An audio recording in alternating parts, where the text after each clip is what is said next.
Let's talk. Spencer and Zach Explore the Universe is brought to you by Maine Spirits.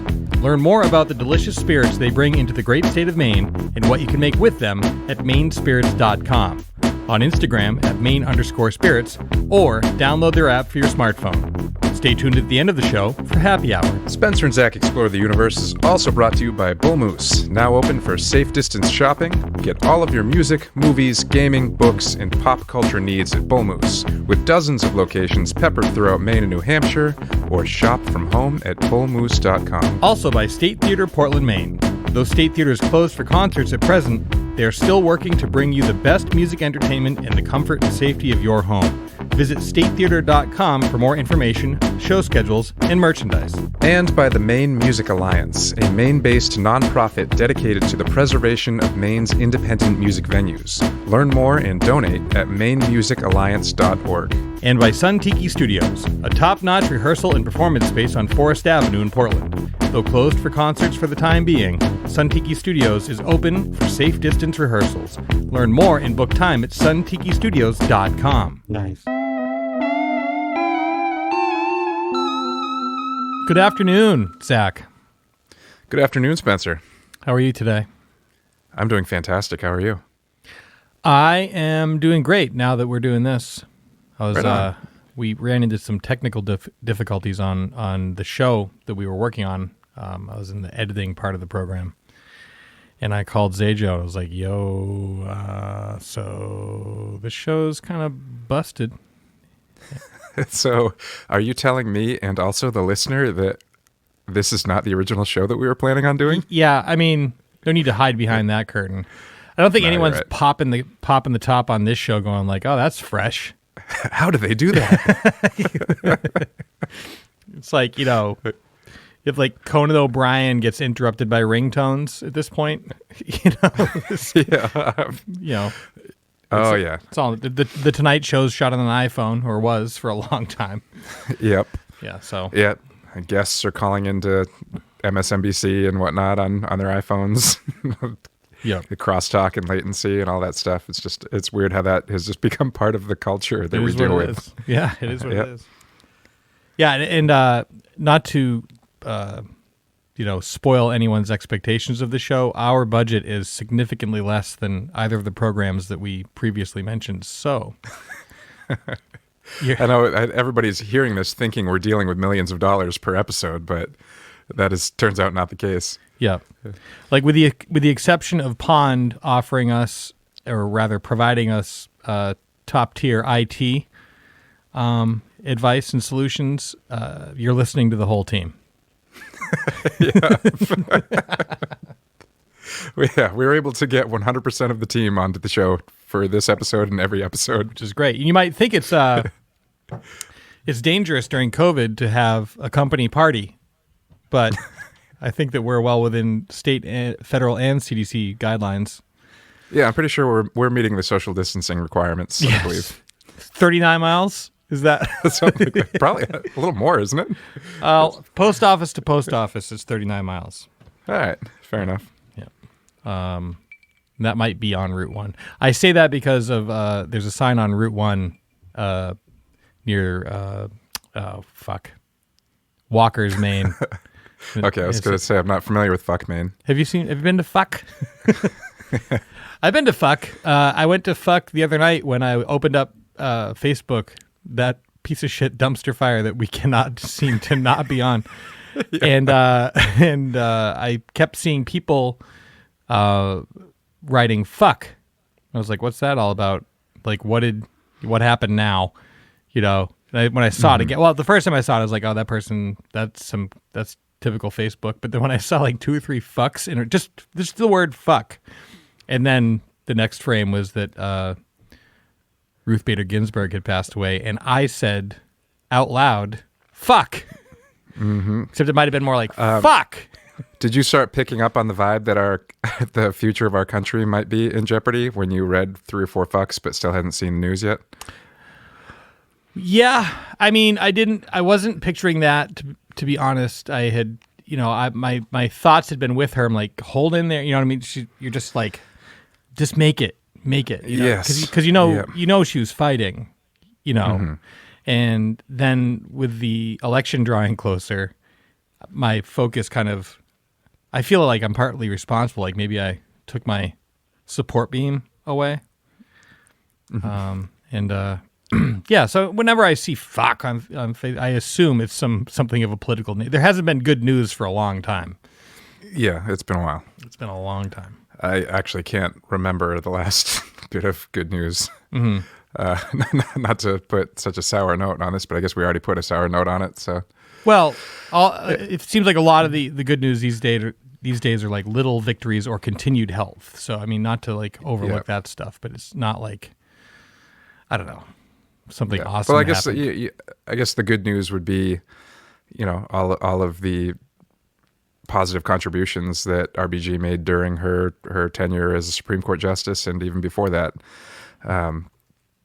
which is why it hurts so much right now to have her missing, especially with the administration that's currently calling the shots and trying to play politics on a level that they refused to play back in 2016. Last time there was a vacancy. So. Oh yeah. Or I guess Or who knows how that's going to go? But it's definitely going to be a ratings generator for a lot of news outlets. But let's focus for a second on the person in question and maybe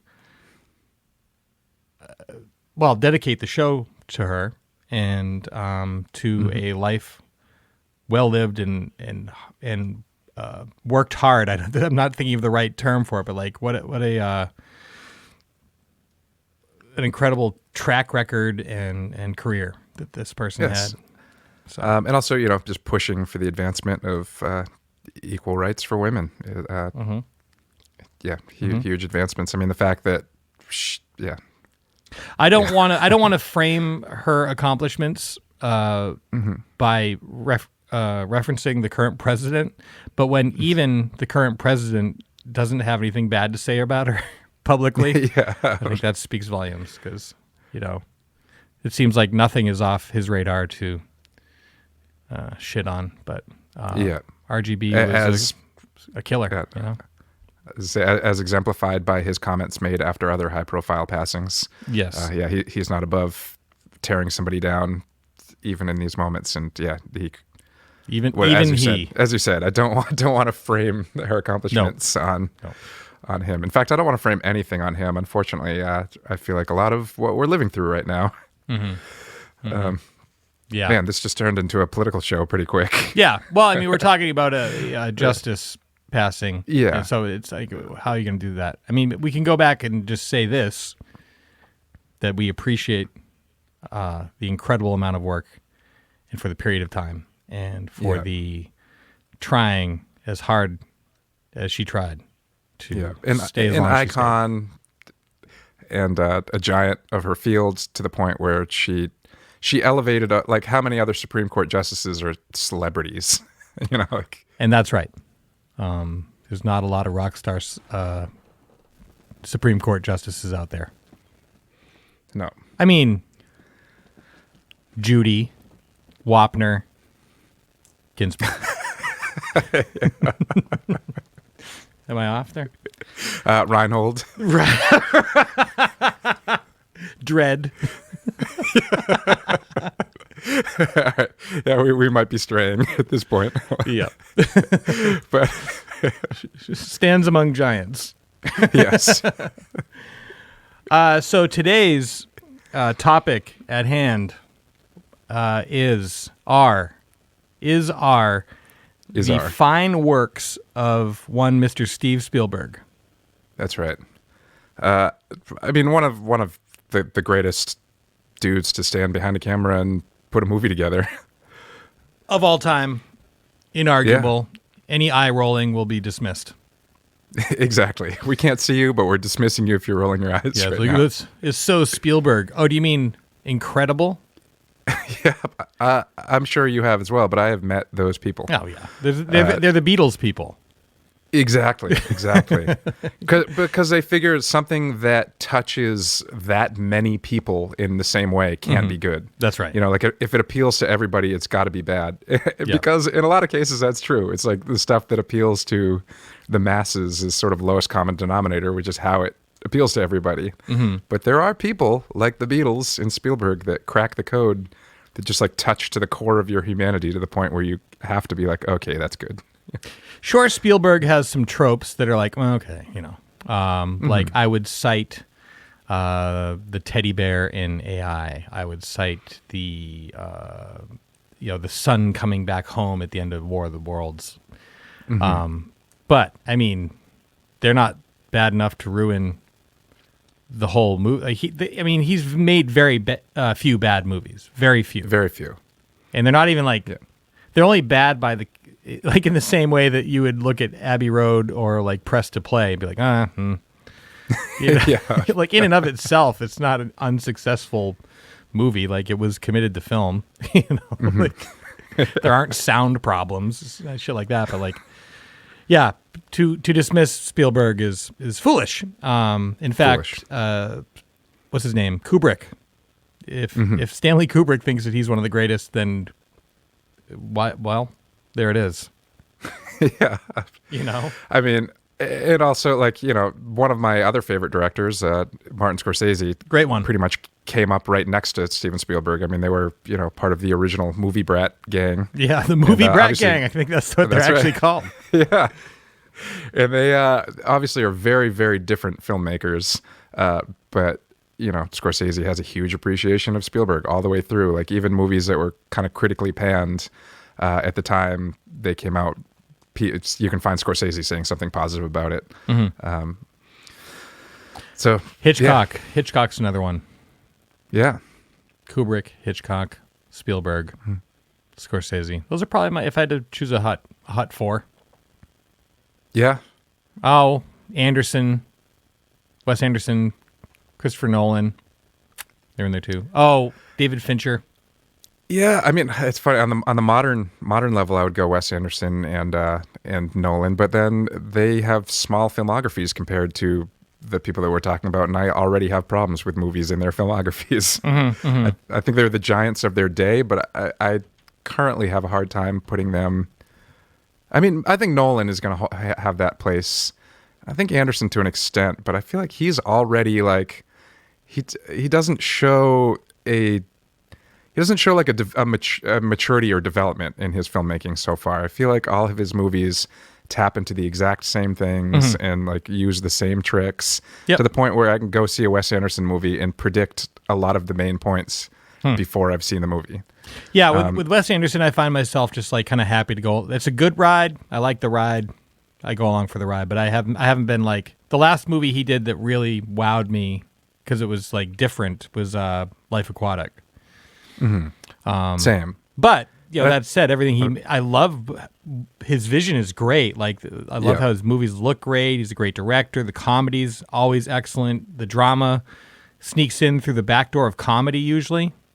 Everything comes in through the lens of comedy, I feel like, with him. Even like the drama or death which makes it even like kind of like hit a little harder in a weird way.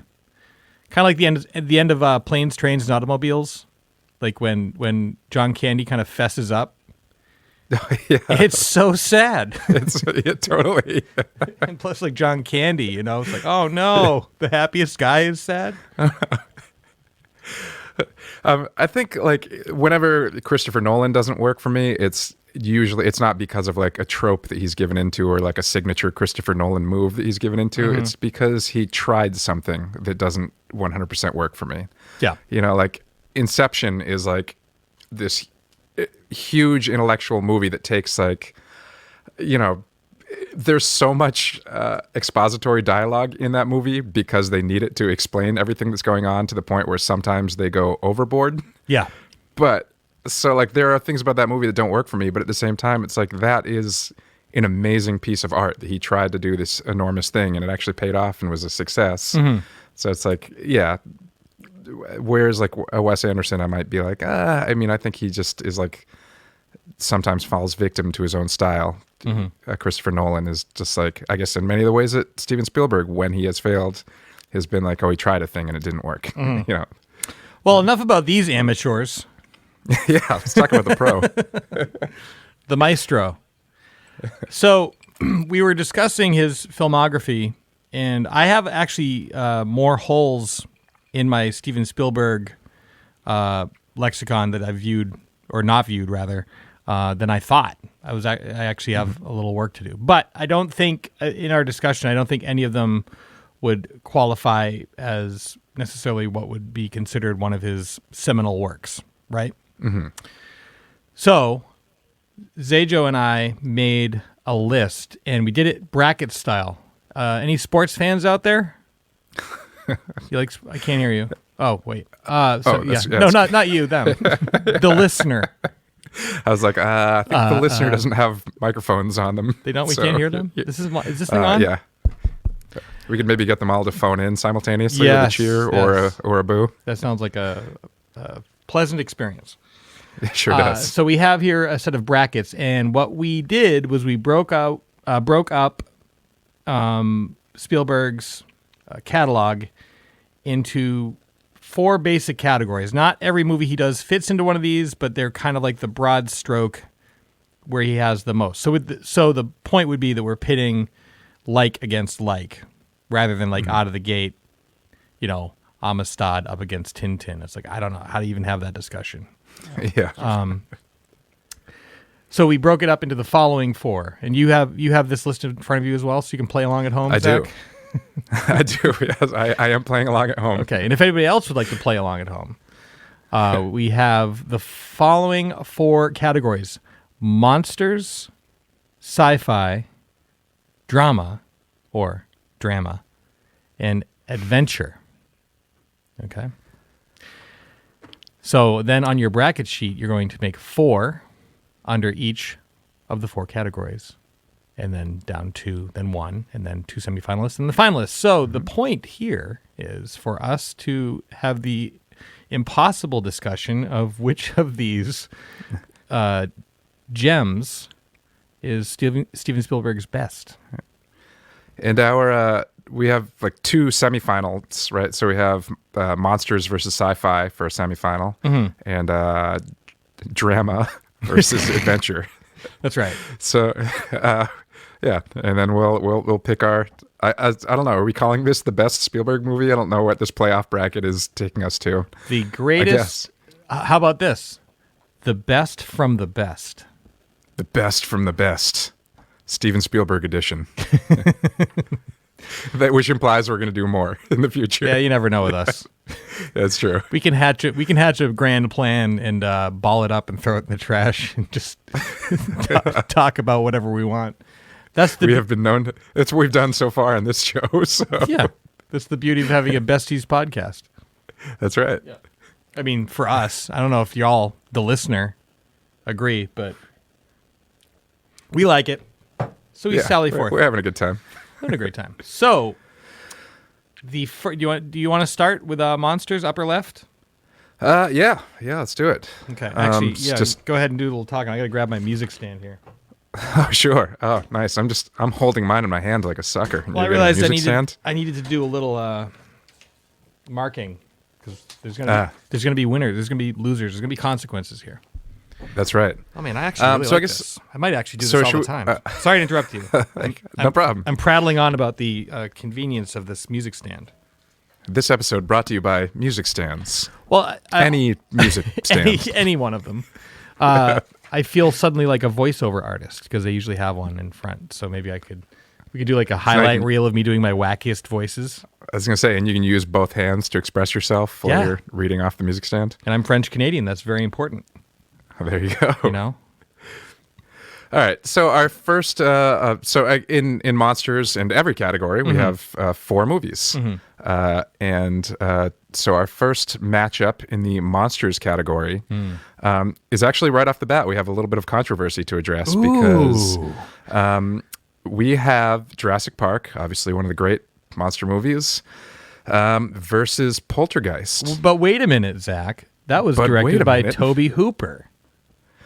So says the credits in the movie, and depending on who you ask, what year you ask them. Mm-hmm.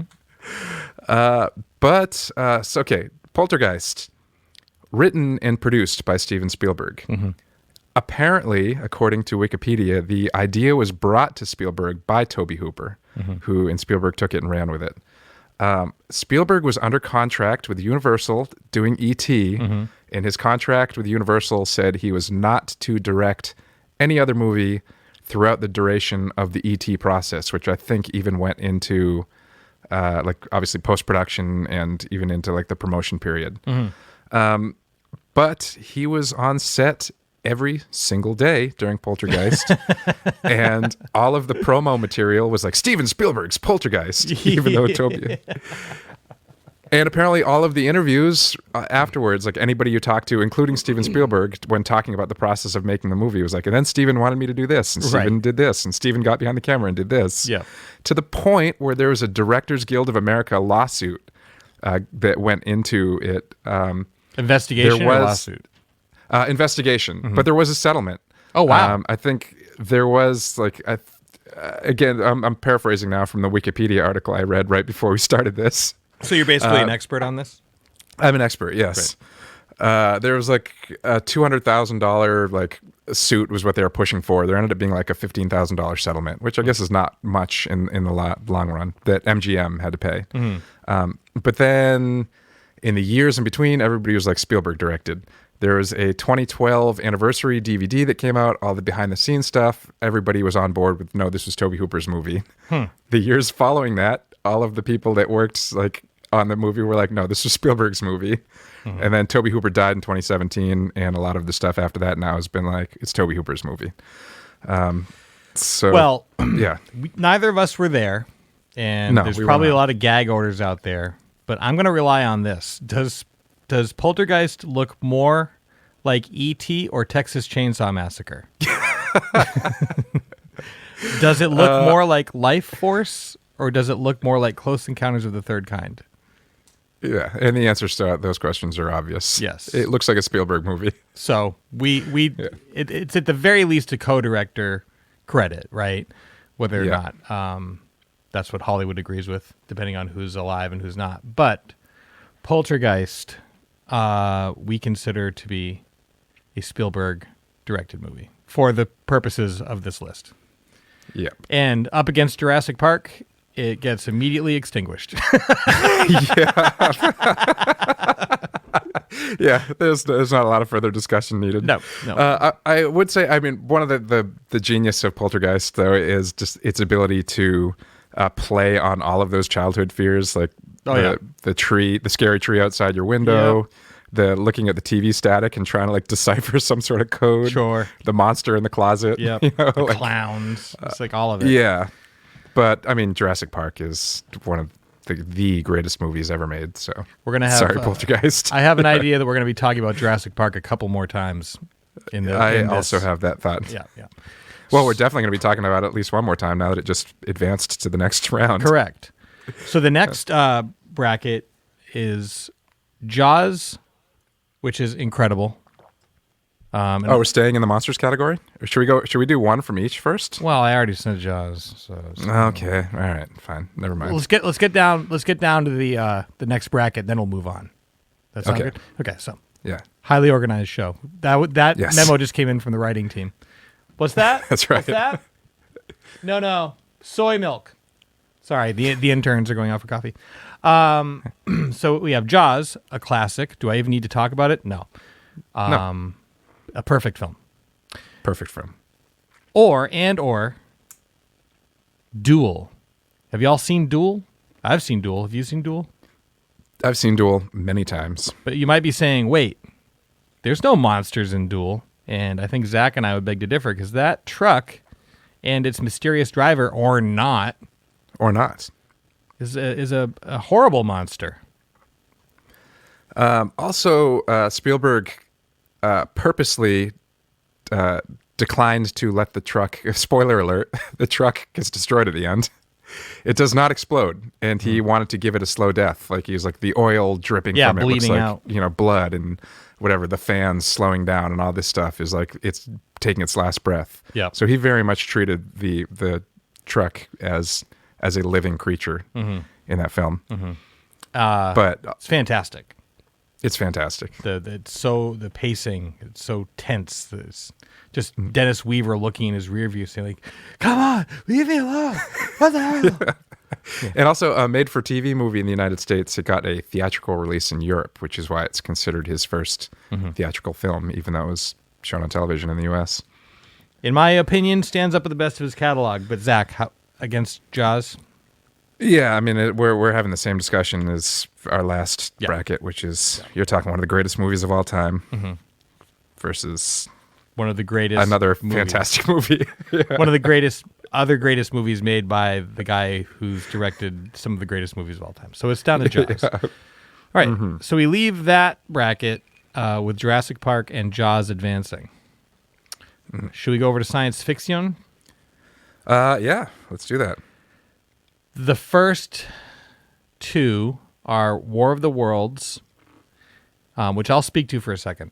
I think about War of the Worlds more than a lot of Spielberg's movies. I think about it often. And in fact, just this morning I was thinking about it. I heard the train in the distance here in Portland, and because everybody loves the sound of a train in the distance, you know. Oh yeah, everybody loves the sound. Everybody knows it's true. That's right. And I thought about that horrifying scene in War of the Worlds where they're walking and all of a sudden the railway signs go down, ding ding ding ding, and the flaming train speeds by, rockets by, almost going off the rails, and it's just like that just haunts me. There's the whole opening sequence when he's running back home after the aliens present themselves for the first time. There's the ferry scene is incredible. And one part I thought I didn't like, which I rewatched recently, is like the Tim Robbins part. Like he actually really does a great job there. I don't know why it set me off the first time. There's some flaws in the movie, but I think it's one of the it's like almost a monster movie, but we put it in sci-fi because aliens. So there's War of the Worlds, and then we're going to put that up against E.T. And I don't even know if we need to speak to E.T., but I'll add a couple things on War of the Worlds if you don't mind. Oh, please. So I don't know why I initially had like mixed feelings on it when I first saw it back in the day, and I've revisited it a couple times since, and I love it. But it is a superior remake of the 50s version of War of the Worlds, which I'm not sure. Have you seen that? Oh, yeah. Okay, yeah, because the basement scene is probably the only, which the Tim Robbins scene is probably the only scene that is. I mean, I haven't heard the original radio version of War of the Worlds, but I take this story in any way they'll serve it up. Like I've read it, you know. I bought the radio play actually at a truck stop, like down south somewhere. It was on tape, and it was super entertaining. But yeah, that basement scene is the only scene that's like lifted from the 50s War of the Worlds, except for he adds crazy psycho Tim Robbins down there, which was not in the other one. So, right. Yeah, that was already, I think, maybe the most suspenseful scene from the 50s version of it. And he ratcheted it up, and it looks great. So the suspense is higher, it looks creepier, and yeah.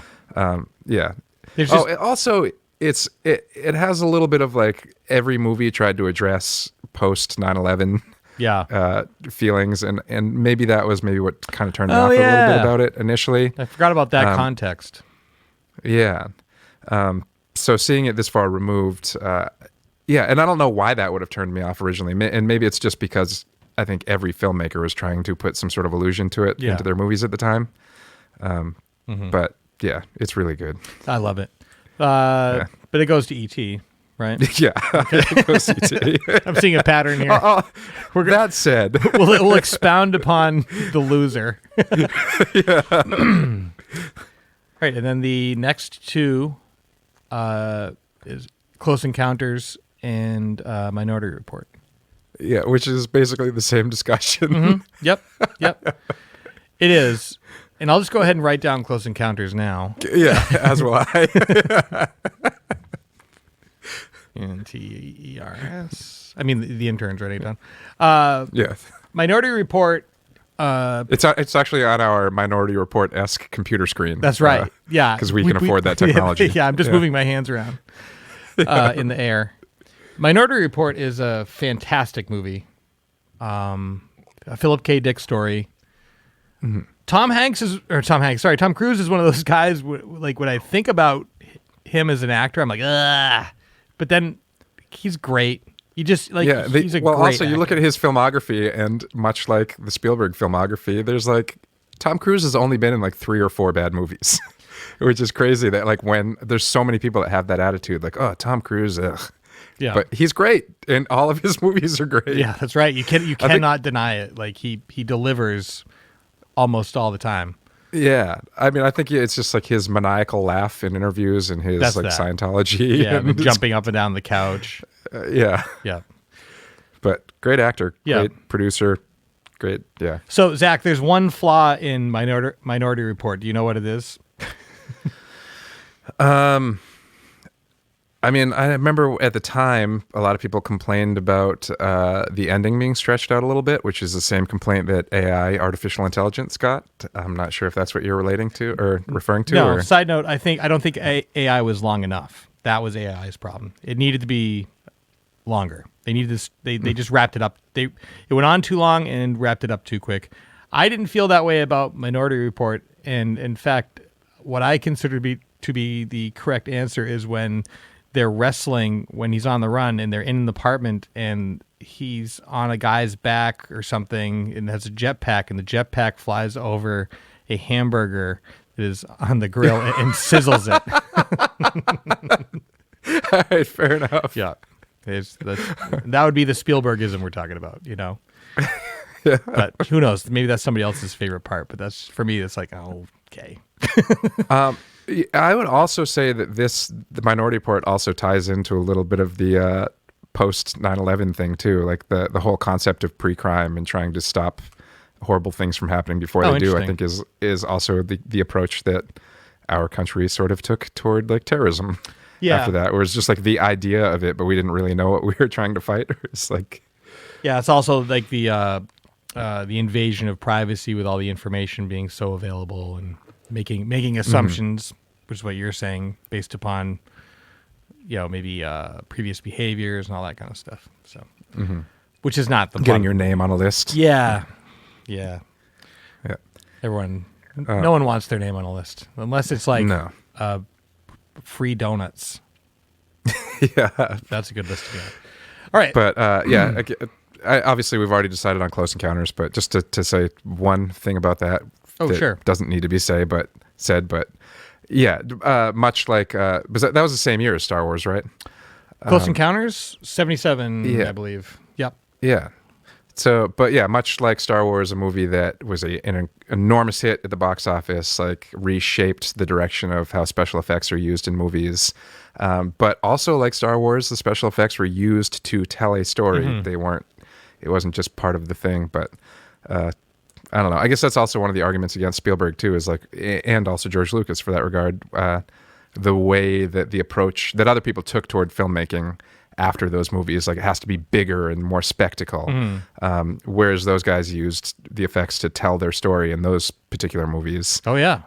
It did change the way that other filmmakers approached, like, let's just put this huge spaceship in it and these lasers and these lights. Yeah. Yeah. We need a spaceship movie, and Star Wars. Yeah, there's spaceships. It's not a spaceship movie. Yeah. It's a story about people. Story about people. Yeah. Okay, so we're down to E.T. and Close Encounters. I don't like this discussion coming up because I'll tell you what, I love them both, but one of them is occasionally my favorite film of all time. Yep. Should we go over to drama?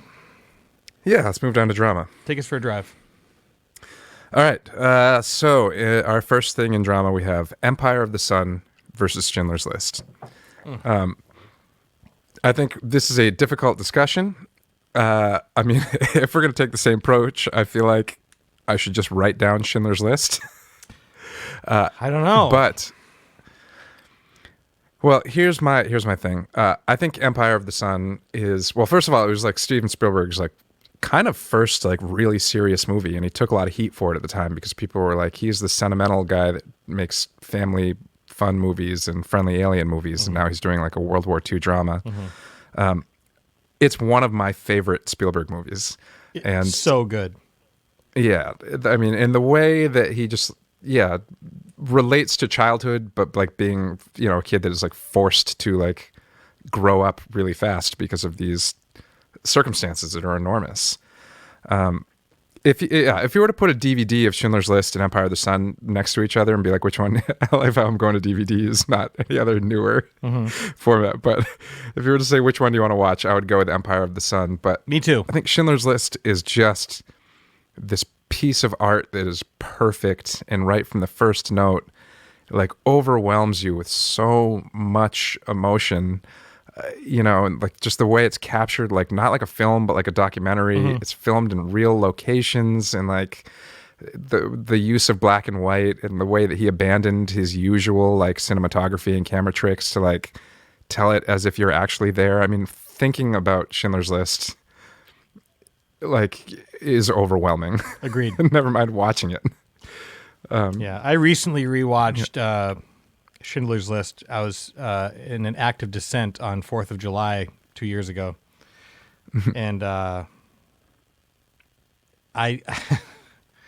agree wholeheartedly with everything you said. It's perfect. It's perfect. I don't know that I can watch it again. I just don't know if I can be there again.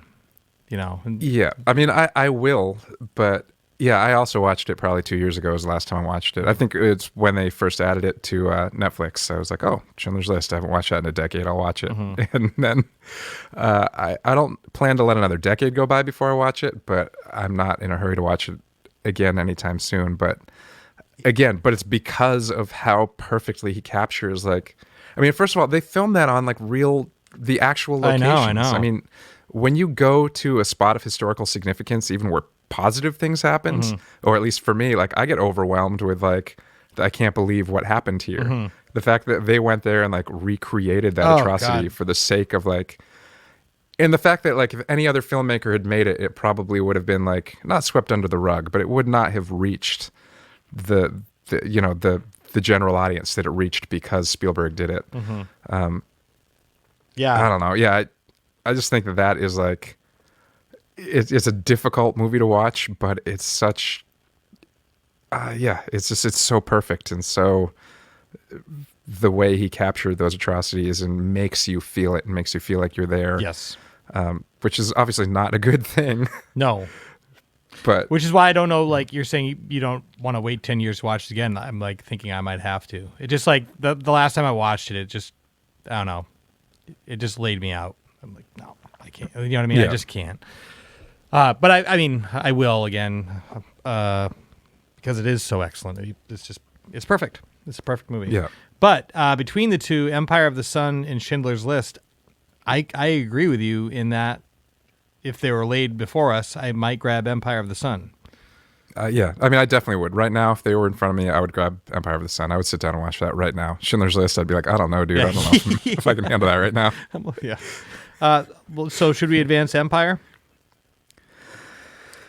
I mean, yes, I guess for that argument. Okay, yeah, well, let's do it. We are talking about his greatest. We're not talking about what we would watch right now. You know what? I mean, Schindler's List has to take it. I think Schindler's List is a higher piece of. Well, they're both like perfect pieces of art. But just Schindler's List does a thing that no other movie had done or has done since, and does it as effectively as you can do it. Your call. I'm leaning towards Schindler's List. Okay. If we're talking about the best of the best, There's no wrong answer here. Yeah, there's no wrong answer, but. And then the next two brackets contain Saving Private Ryan 2. Just kidding. Saving Private Ryan and Ryan's Privates. Ryan's Privates. And Munich. Which I feel like this is kind of like another case of underdog versus, blockbuster game changer. Yeah. Although it's weird to refer to Schindler's List as a blockbuster, but you know what I mean. It's a very big movie. Yeah. Saving Private Ryan over Munich. If you haven't seen Munich, it's wholly underrated, I think. Absolutely. Yep. I'm right there. I'm closing my eyes. I can see it. You know what I mean? It has a look. It has a vibe. Eric Bana's terrific in it. Mm-hmm. But yeah, I would have to go with Saving Private Ryan because. Agreed.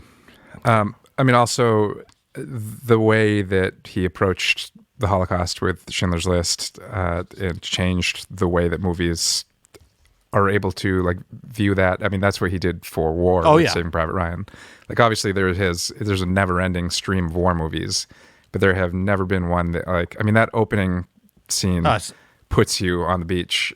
And the way that with the waves going over and the sound changing and and the way that it's shot documentary style, that was a game changer. Yeah. The bleach bypass on the film. I guess they edited it right on the beach. They shot it and processed it and just did it all right there. He just wanted to be in it. He wanted to keep it. He cut that movie together, by what I've read, on the fly. To maintain a sense of immediacy, I think. Mm-hmm. Yeah, okay, so we're down to Schindler's List and Saving Private Ryan. This is going to be impossible. Yeah. All right, let's jump over to the adventure category. And the first two to talk about are Raiders of the Lost Ark and The Last Crusade, both number 1 and number 3 in the Indiana Jones saga. Mm-hmm. Both perfect movies. Both perfect. I love Raiders. I love it. It made such a mark on me. I'm not a huge fan overall. I mean, I am a huge fan because it's really good, but it's also kind of janky in parts, so it loses some points. But Temple of Doom doesn't hold up. It just doesn't hold up to either of these two, I don't think, even though it's still great. Mm-hmm. But I flawed. think most people would agree with that. Okay, cool. Yeah. Then I'll stop backpedaling. Even though Raiders was the first, it's incredible. It's perfect. I'm bathing in the sense of mystery that it creates, and the jokes and the action's great. The special effects are great. Kind of brings in that God thing, Yeah. But I'll also say, man, The Last Crusade. There's something about the way it's shot. There's a richness to it. That's different than the first one. It's almost like in Technicolor or something, and may in fact be. I don't know. But the addition of Sean Connery as his dad, that they kind of go back to the biblical bit, and it's a bit more of a treasure map vibe that was lost in Temple of Doom. X never ever marks the spot. Yeah, except. And I would say, for me, I'm going to vote for Last Crusade because I just adore it. It's just so good. Well, here's the thing. If we're going for best of the best, I am going to agree with you on Last Crusade because I think, Raiders is my favorite of the bunch. I love them all. I love Temple of Doom almost as much, but Raiders. Every time I watch Raiders of the Lost Ark, I get that the way that he introduces the character first and all that, I feel that I'm seeing this for the first time feeling every time I watch it. And just sort of that as the story unfolds, that excitement that comes with it. But I think that Last Crusade benefits from them taking a chance with Temple of Doom and not quite nailing it. The fact that they could have easily just remade Raiders again and, for a sequel, but they decided they made it a prequel, they made it dark, they made it and I feel like they were able to, with Last Crusade, look at that and be like, okay, let's take the formula from Raiders and then address what didn't work with Temple of Doom. Yeah, and it's a perfectly crafted having learned from the previous experience, and also bringing Sean Connery on board and having him be excellent in it. How about this, So- Zach?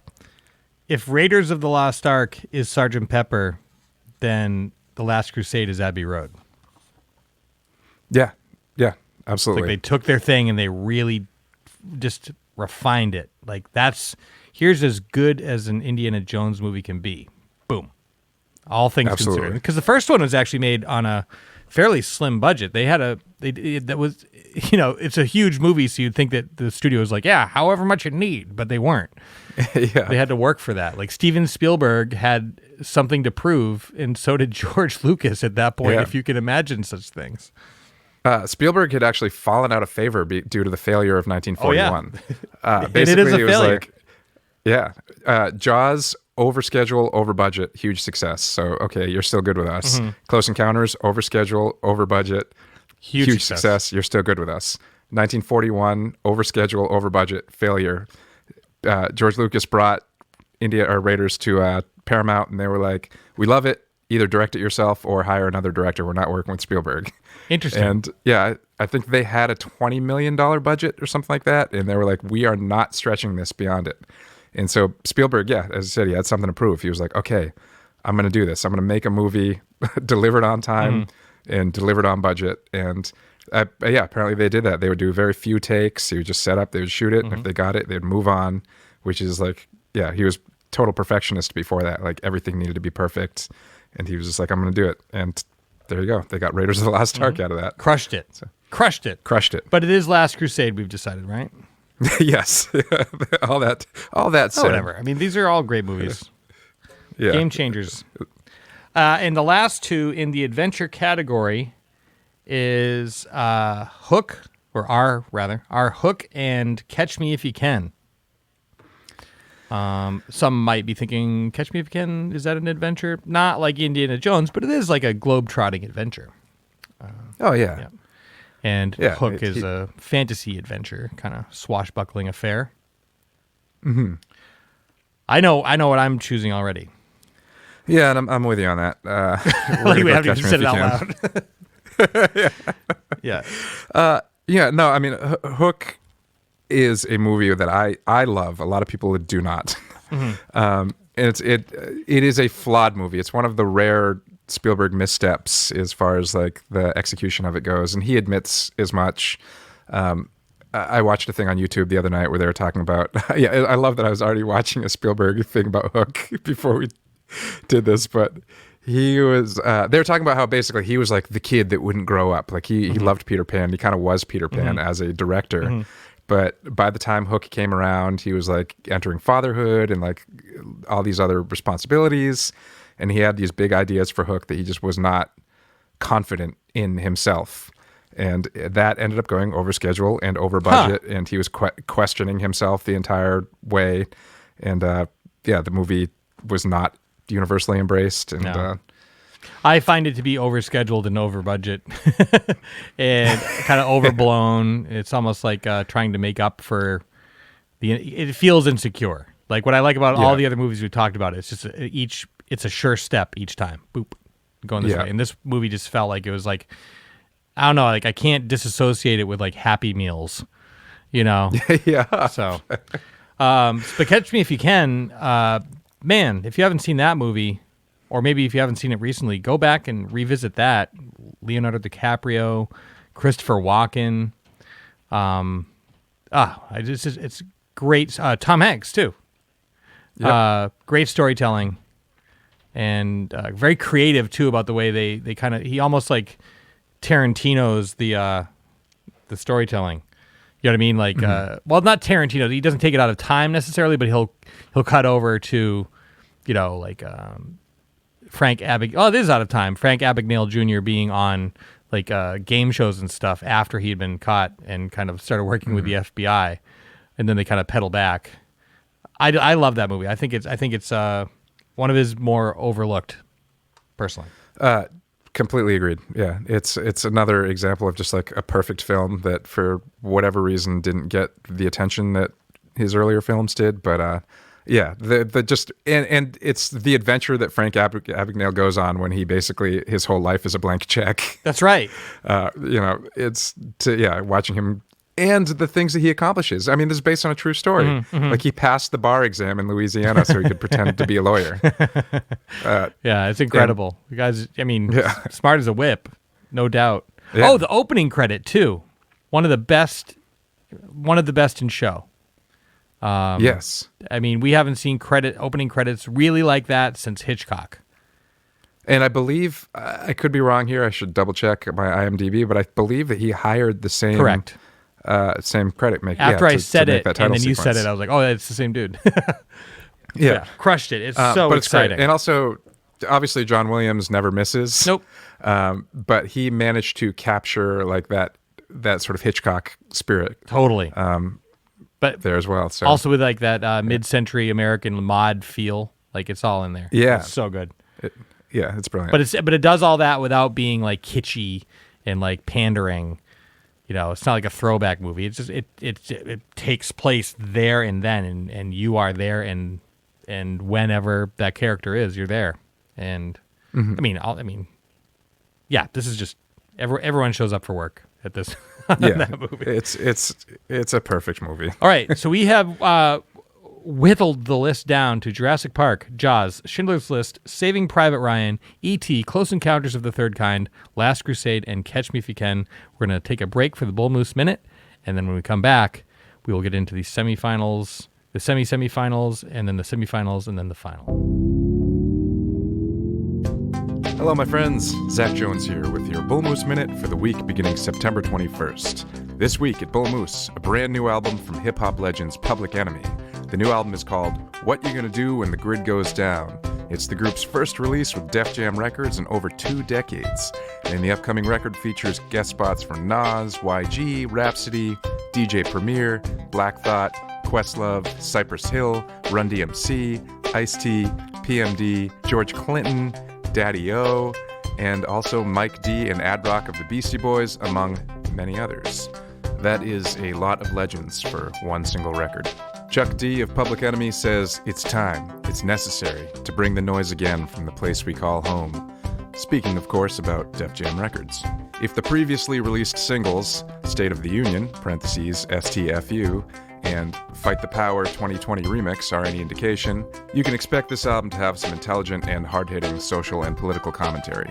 So look for What You're Gonna Do When the Grid Goes Down by Public Enemy this week at Bull Moose stores on CD and LP. Currently available at Bull Moose is a brand new album from R&B star Alicia Keys.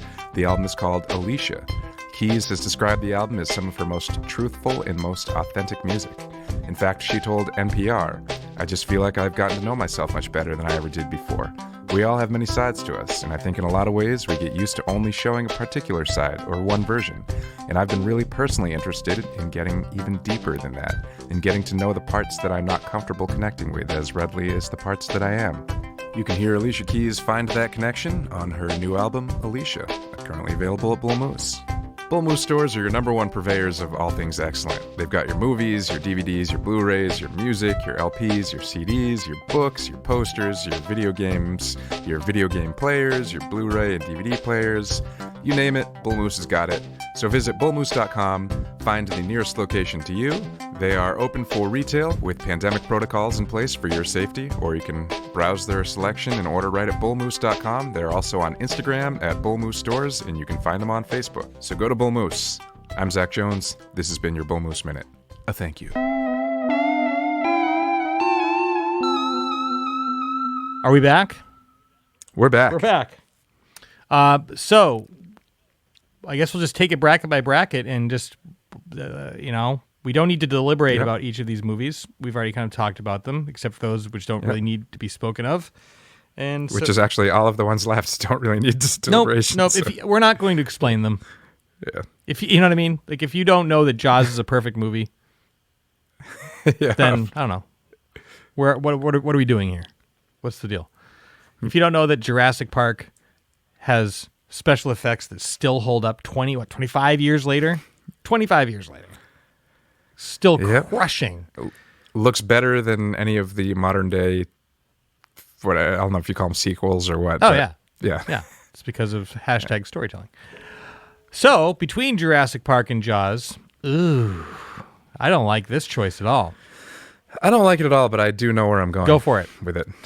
I mean, I feel like this is a conflict that we ran into on our Desert Islands top 10. But the way I'm going to approach this is like you've got the original versus like the remake. Something that versus and not that Jurassic Park is a remake of Jaws, but I think he really accomplished something with Jaws. Yeah, I was leaning that way anyway. So yeah, JP's incredible though. Yeah, both incredible. Yeah. Scooting down to drama, we have Schindler's List and Saving Private Ryan. I am going to say that I'm leaning towards Saving Private Ryan. I'm leaning there with you. Huh. We should do a show together. Yeah, we seem to agree on some stuff. Ryan. Okay. Yep, Schindler's List. We already said it was perfect. We said it was perfect, all right? Yeah, what else do you want from us? What do you need? Again, DVDs side by side, but the way that they both changed the overall approach to like how you would make that kind of movie. But Saving Private Ryan, somehow, despite all its gruesomeness, is again much easier to watch. I'd pop that in right now and comfortably enjoy Saving Private Ryan. I probably will watch it tonight, actually. In science fiction, we are down to E.T. the Extraterrestrial. We didn't talk about it before. We don't really need to talk about it, right? Elliot, E.T., Drew Barrymore. It's all incredible. It's touching, scary. If you haven't seen E.T., you don't need to be listening to a podcast where we're just breaking down Spielberg movies if you haven't seen E.T. Unless you're Steve Drown, and then you can keep listening. Oh, shit. As far as I know, he has still not watched that movie. That movie for me is Dirty Dancing. Haven't watched it. No plans. I also have not watched it. We should do an episode where we both watch Dirty Dancing and break it down. Yeah, well, can we be like those, like the get real high and watch a thing people? Feel weird. Yeah, I mean, so we're between E.T. and Close Encounters of the Third Kind. Whew. I know where I'm at. Do you want to jump in? I know where you're at as well. Again, these are two perfect movies. You kind of can't go wrong. I mean, E.T. has, for me, the childhood nostalgia mixed with still holds up as one of the greatest films ever made. I mean, I feel like I'm inclined to go E.T. I know you're inclined to go the other way. I am, because I have childhood nostalgia for both of these movies, because I actually watched Close Encounters and E.T. probably in the same year. So I have like a very fond memory of my mom like letting me stay up late, and she's like, "Ooh, this movie," and we popcorn. We had the pull-out couch so we could watch the tube TV on the ABC Movie of the Week, that kind of vibe. But then my parents actually went to go see E.T. before I went to see it. #parenting, just to make sure it wouldn't be too scary for me when I was a little kid. And because I would freak out about scary shit, but I loved it and I couldn't stop watching it. I was like addicted to the fear. So I have childhood memories of both of these. They both live in a similar place in that it addresses like extraterrestrials being kind and not out to get us, but also like kind of creepy and scary. And there's more creepiness and scariness in Close Encounters, I think, especially when you agreed. Just like the people being taken and like in that eeriness of like ships showing up in the desert and stuff like that. But E.T. is also scary at the end, and actually a lot of the scariness comes from the government. Yep. But I would make an argument, and not to sway how you feel, but if we are to choose Jaws over Jurassic Park, because it basically like invented the genre. That's why I would lean on Close Encounters. And I also just think it's perfect. I think the way they integrate the score is very important in movie making. Very important. One of the first times that it happened really like that on that scale. And my latest detail that I love about Close Encounters is if you go back, start watching the movie from the beginning, and even which is usually where I start movies. Right. Thanks. My bad. But like if you just look at the night sky, even before the aliens show up, like there's always something moving. It's like that detail and just the human drama. Like I believe Richard Dreyfuss is Yeah. who he is playing. You know, Terry Garr is awesome. You know, like their whole marriage is like very realistic. Like the kids like banging on the door, bang bang bang. It's like, you know, Yeah. like the chaos. They catch like the chaos of just like daily life. I don't know. That's enough out of me with Close Encounters. Man, I'm still inclined to, I'm still inclined to go with E.T. just because of the way I feel like it takes the human touch aspect of it even like further. There's just something, the way that everything about that movie hits me emotionally. And like, obviously Icon has a lot of iconic visuals, but E.T., I mean, bicycle flying across the moon. Oh, it's great. And that's one of those film scores that you can hum to anybody and they will know that that's E.T. Dun, dun, dun, dun, dun, dun, dun. Right? Yeah. Ba-ba-ba-ba-ba-ba. Yeah, exactly. I mean, not that you can't do that. Right? Did I have that right? Yeah, that's right. Well, you know, I don't- you're going to go with E.T. I'm going to go with Close Encounters. I feel like we have our first coin flip. Yeah, I think it's our first. You know what occurs to me? I'll be right back because I haven't had cash in my pocket me either. since March. Hold on. Since you, I'll be right back. Sing a theme. Or whatever you want. I'll be right back.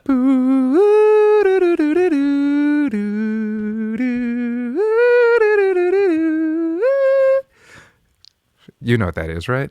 Right. I'm not just full of it. I can't fill this much time. I don't have this. I heard you singing from afar. I have here a coin. Yeah. Excellent. I assumed you already had a coin since the coin flip was your suggestion earlier on. Well, I'll also admit that I thought the coin flip was going to happen over Raiders and Last Crusade, but when we got down to it, I was like, no, it's Last Crusade. interesting. I hadn't considered that first one. Well, first of all, thanks for the hashtag shade about I thought you would have a coin because it was your idea. I think it's a little, it's a little aggressive, dude. Is it? Yeah, it's a little. I don't know. It's a little pointed. I feel like. Well, I'm just saying, it didn't even occur to me to like go find a coin before we started doing this. Oh, I you was came like, from he'll that have one. standpoint. Yeah, see, I'm just so defensive.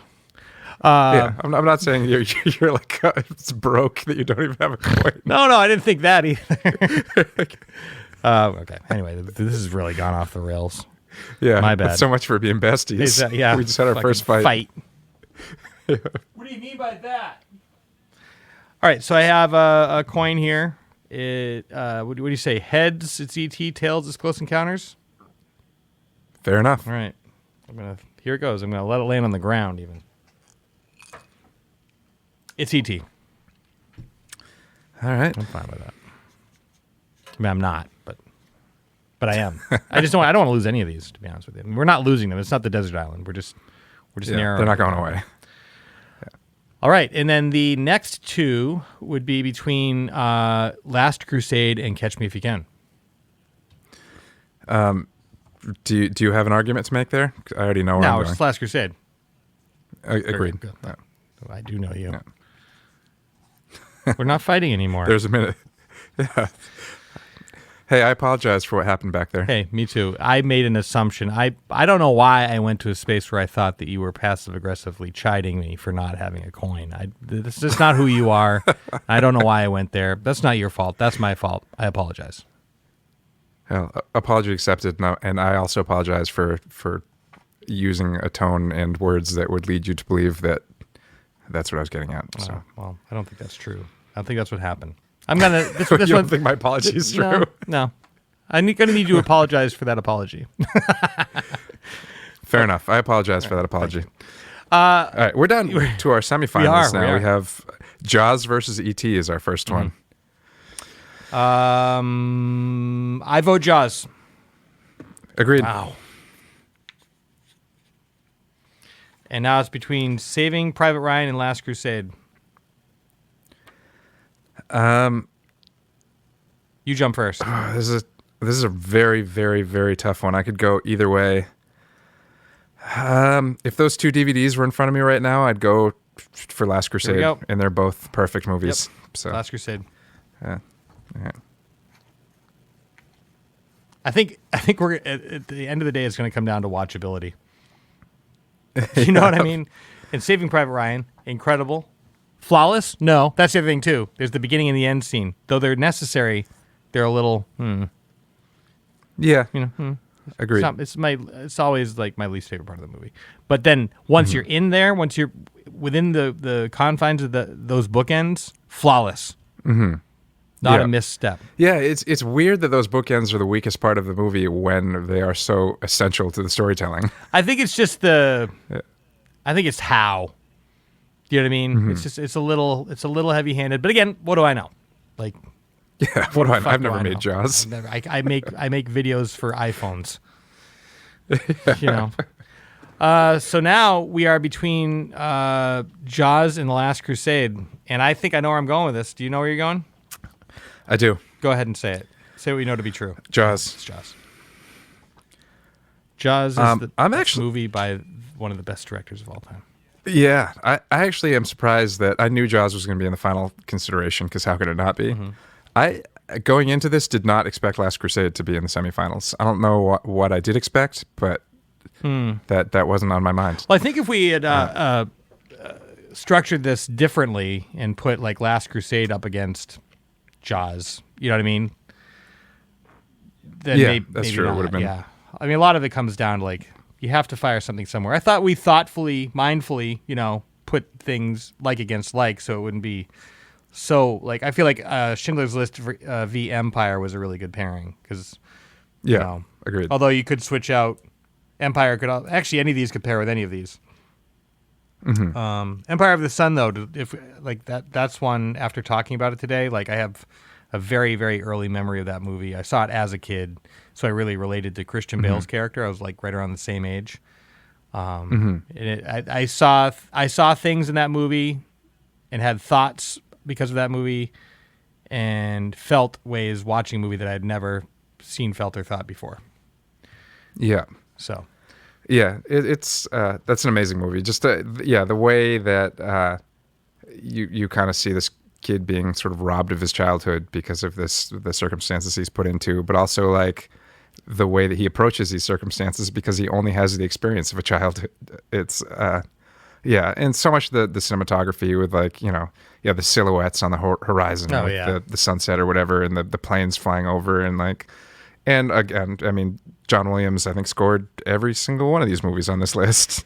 And his contributions to the Spielberg movies are essential. They're incredible, every single one.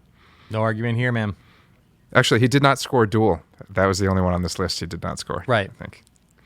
Right. And there's very few movies that he hasn't scored of Steven Spielberg's. Yeah. Because why? I mean, I don't know. Why would you? Led Zeppelin doesn't go shopping for a new drummer. Yeah, exactly. You got the best. All right, well, Jaws it is. I really enjoyed the best of the best Spielberg edition. I did as well. I want to resurrect this this format.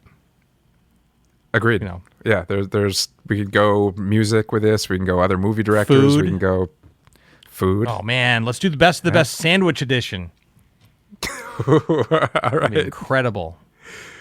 That's good. Sandwiches are the field of food that I'm probably the most well-versed into, so it works out great. The genre of culinary expertise wherein... Boy. Okay, well, we'll sign off then. Right on. Another positive experience, another hopefully entertaining show for the listeners. We have listeners now? That was the one. I'm just saying that out of hope for that we're able to build this thing beyond listener. Mm-hmm. Yeah. Well, we'll see. We'll see. All right. Bye. All right. Bye. It's time for Happy Hour, presented by Maine Spirits.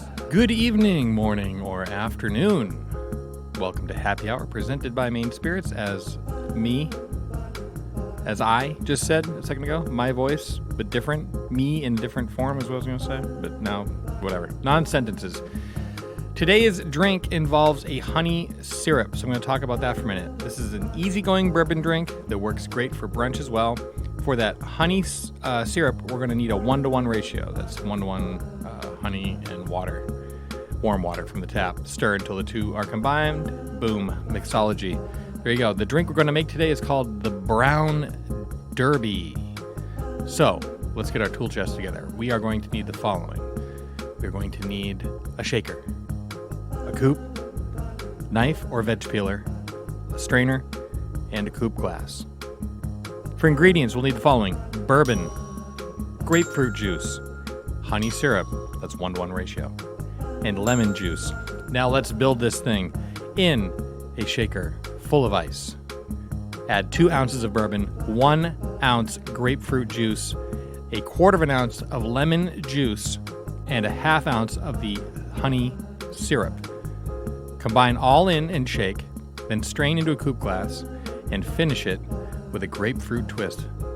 Beautiful garnish. Have a smell, have a sip.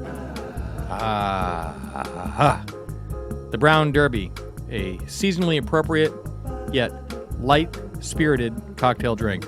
Not light-spirited, just easier than a Manhattan. Take it easy, people. They don't all have to be killers.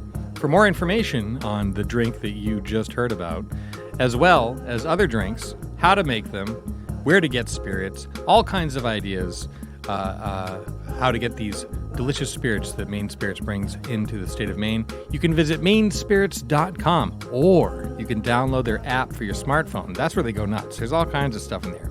Games, buttons, videos, things, all kinds of buttons to push in there. All kinds of different ways to learn how to get delicious liquors into your mouth. Or you can follow them on Instagram at Maine_spirits. But regardless of where you follow them, regardless of what you're drinking, make sure that you're drinking both deliciously and responsibly. Spencer and Zach Explore the Universe is brought to you by Maine Spirits, Bull Moose, State Theater Portland, Maine, Sun Tiki Studios, and the Maine Music Alliance. This show is a Mistakes Were Made production.